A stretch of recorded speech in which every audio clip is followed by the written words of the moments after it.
All right, Shabbos, so the Mechaber is continuing over here. See, Steve knows that he can't leave. Right? That's it. Steve knows he can't go anywhere. He can't go anywhere. Poor guy. By the way, the Sfarim are available. The Hebrew ones are free. The Art Scroll ones, they didn't have a sponsor for this time. So those they're $10, which I think is still, right, Alan, it's under market, right?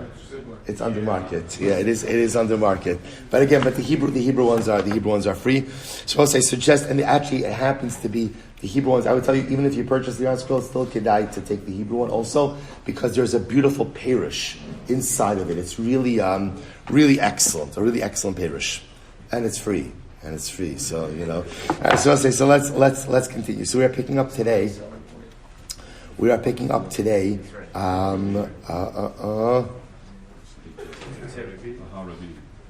have Haravi. So we'll say it is page 13. Page 13. Page 13 in the Hebrew edition. And there are more articles, by the way, if we run out over here. So we'll say, so again, Pigot Revi. So if you remember again, thank you, Said. If you remember again, the Mechaber, obviously we're talking about over here the power of Bitachon, the power of belief in HaKadosh Baruch Hu, right? And why, although often it's tempting in life to put your faith in other things, those other things in life do not provide a real sense of security. Often because they are fleeting and they do not endure. Now, if you remember again, the way the Mechaber ended off was he said that when a person has bitachon in HaKadosh Baruch Hu, they have as much bitachon as an alchemist. Now, I will say, now it's a strange thing. Now, again, just so you understand the context. In the times of the Shaar Bitachon, right, times of Rabbeinu Bechaye, right, times of the author of the Chovas HaLevavos, so an alchemist was someone who had excellent parnasa. Right? It was like doctors before HMOs, right? In other words, right? So you had guaranteed parnasa. Meaning what to say? Because the alchemist, right? Now remember, I just want to point out, the alchemist is a fraud, right? I just want to be clear. The guy's a crook, right? How does he make his parnasa? He goes ahead and he takes simple metal and makes it look like precious metals, but sometimes crime pays, and sometimes crime pays very well. So the alchemist was the type of parnasa. No one really knew the ruse, right? And so he used to make a lot of money. So what the Shaar Bitachon said, what the Mechaber said was, one who has bitachon in HaKadosh Baruch Hu, he's as assured of parnasa like the alchemist. And after he says it, he says, but I want to show you 10 ways in which bitachon in HaKadosh Baruch Hu is even better than the bitachon an alchemist has. So we've already done 3 of them. Number 4, Varavi. Kibala kimia, sorry. Eno nimlat mehazmin me'azav va'kesef harbe le'isarcho. Oshlu hazan klam. So here's the issue. In order to practice alchemy, what do you need? You need materials.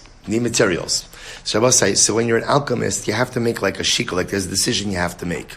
Either you have to go ahead and pre-order a lot of the materials ahead of time so that you'll have them when you need them, or you have a choice, you could only purchase them when you need them. Now there's a downside to both. So if you pre-order, right, if you buy up a lot of materials in advance, I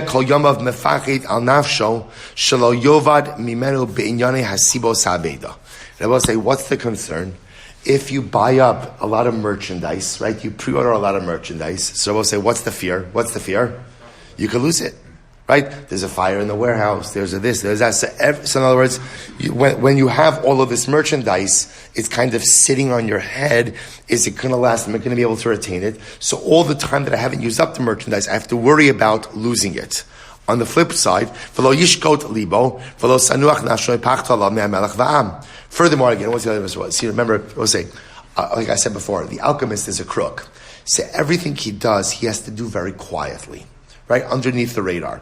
So the problem just is, if he has a lot of material, so a lot of merchandise, what does a lot of merchandise do?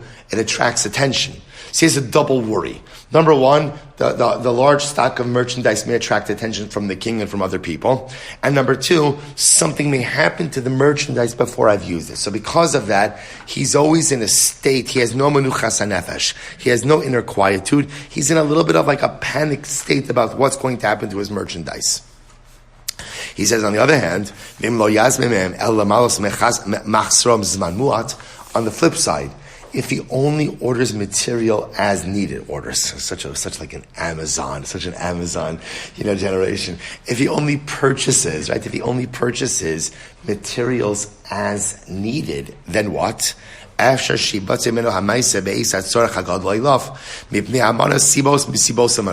could happen? Supply chain issues. Right? What could happen?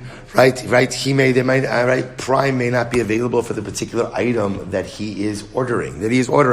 So this is the problem that he runs into, right? So in other words, if you pre-buy a lot of material, you run the risk of catching the attention of the authorities, right? And you also run the risk of loss of materials, just loss.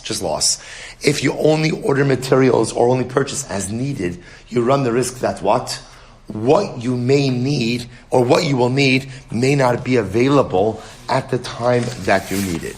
Conversely, Vaboteach Belokim, page 14 of Bosai in the Hebrew. Right now, Bosai, for today, we're actually just going in the bold print. There are going to be certain days where we're going to go along in the Perush, but for today, we're going to go in the bold print. Vaboteach Belokim, conversely, one who has faith in HaKadosh Baruch Hu, Bitchono Chazak Belokav, strong faith in Hashem, Shiyatriv Osaf Kirtzona Be'esh Shiyirtza Makom Shiyirtza.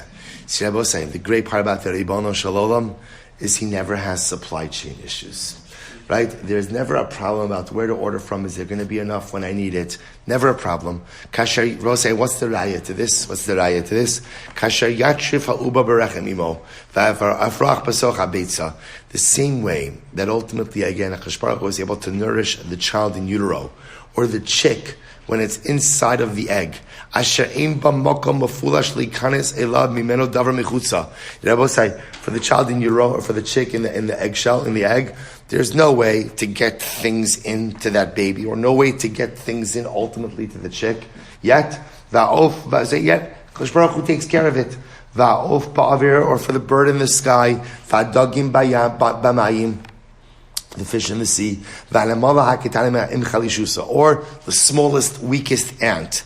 The batzer hateref me'arim takval b'ktsas yomim. And sometimes, HaKadosh Baruch Hu will provide for the weakest of creatures, and sometimes withhold food from the lion, the mightiest of creatures. Shemosha Kasov, Kfirim Rasha V'Ra'evu V'dar She'Hashem Le'achsru Kol Tov. Literally, again, the lion cub makes a lot of noise, but yet still goes hungry. But those who seek out Hashem will never lack for anything. V'amar lo yariv Hashem nefesh tzadik v'amar nar hayisi v'gam zakanti v'lo ra'isi tzadik nezav v'zaro mevakesh lochem. So Rabbi say this is incredible. So this is distinction number 4. So distinction number 4 is the alchemist, right? The alchemist, he doesn't know what to do. Do I pre-order and run the risk of having a massive storehouse catching the attention of the authorities, loss of inventory, or do I order as needed and worry about what? Worry about not being able to obtain what I need when I need it. But yet, when one puts their bitachon in HaKadosh Baruch Hu, Rabbi say, the one thing I know is that whenever I need it, Hashem could provide it. This is that incredible. Whenever I need it, Hashem can provide it. There's no supply chain issues. There's no delays. There's no storehouses. I mean, there are storehouses, so celestial storehouses. But whenever I need it, HaKadosh Baruch Hu has the ability to provide it. Number 5, Chamishi. We'll say one more for today. Chamishi, the 5th reason why bitachon in HaKadosh Baruch Hu is even better than the alchemist. V'chamishi, shebala kimiyah tachas yiro pachar amalachtu min ha'gadol v'ala kadosh sheba'am. As I said before, the alchemist is a crook. Shaar say, as much as he makes a good parnasa, lemaisa he lives in constant fear. What does he live in constant fear of? Right? Of people. If anyone discovers what it is that he is doing, he runs the risk ultimately again of being sent to the authorities. So we'll say, and that's, by the way, he's in fear of everyone. In other words, it's not just the authorities of the king. If anyone discovers what it is that he's doing, they could turn him in. So we'll say, the alchemist is afraid of people. One who has bitachon in HaKadosh Baruch Hu, ultimately again, will earn the respect of people. So we'll say, no one respects the alchemist. Why? Because he's a crook, he's a fraud. Yet one who has bitachon in HaKadosh Baruch Hu earns the respect of others. Afachayos va'avanim mevakshim ratzon. I will say even the chayos, even the animals have a respect of the one who has bitachon Hashem. Even the stones themselves, K'moshe Nemar b'mizmar Yoshe b'seiser elyon ad achariso v'omer b'sheish saros yatzilecha u'b'sheva lo yika b'chara b'rav padcha mimaves ad sofin. He's quoting over here again. I will say rayas from Tehillim and from Eov. Of course, I will say the greatest raya of this, was mentioned already in passing, was the idea when Yaakov Avinu has his dream. Right, so remember again, the pasuk says, "Vayikach me'avni amakom." He took a stone, right? Vayisim arashosav. He put it on his head. The Medrash quotes that what? That the Avonim were arguing with each other. Alai yaniach rosho shel tzaddik. Right? I want. Right? The tzaddik should put his head on me. We'll say, what are they arguing about? Elamai, see, this is what the Mechaber is saying over here. When a person has bitachon in HaKadosh Baruch Hu, the world wants to serve him. The world wants to honor him. Even the inanimate objects of the world, even the stones, ultimately, again, want to be able to give covet to the individual. So, we'll say, isn't this incredible? So the alchemist spends his life trying to hide from others. But yet, ultimately, again, one who has bitachon HaKadosh Baruch Hu will ultimately earn the respect of others. And I will say, I'll stop over for today, but I just want to point out what a profound idea this is. I will say, so often in life, there are times where our religious beliefs sometimes conflict with career or sometimes conflict with things going on in the world. And often we feel like we have to be like apologetic, right? Try to bend over backwards so that our religious beliefs don't identify with anything else. And I will say, it's just the opposite. What the Mechaber is saying over here is, be a Baal B'tachon. We're Jewish. We have a Kadosh Baruch Hu, we have a Torah, we have a halacha. There's no need to be apologetic about it, right? There's no need to try to explain it away, and there's no need to go ahead and bend over backwards to make my Yiddishkeit accommodate everything that's going on around me. When a person is a Baal B'tachon and stands firm for what they believe in, right, and stands up for what they believe in, and is unapologetic about our beliefs, our hashkafas, and our halachas, something amazing happens, which is the world and the people around you begin to respect you even more.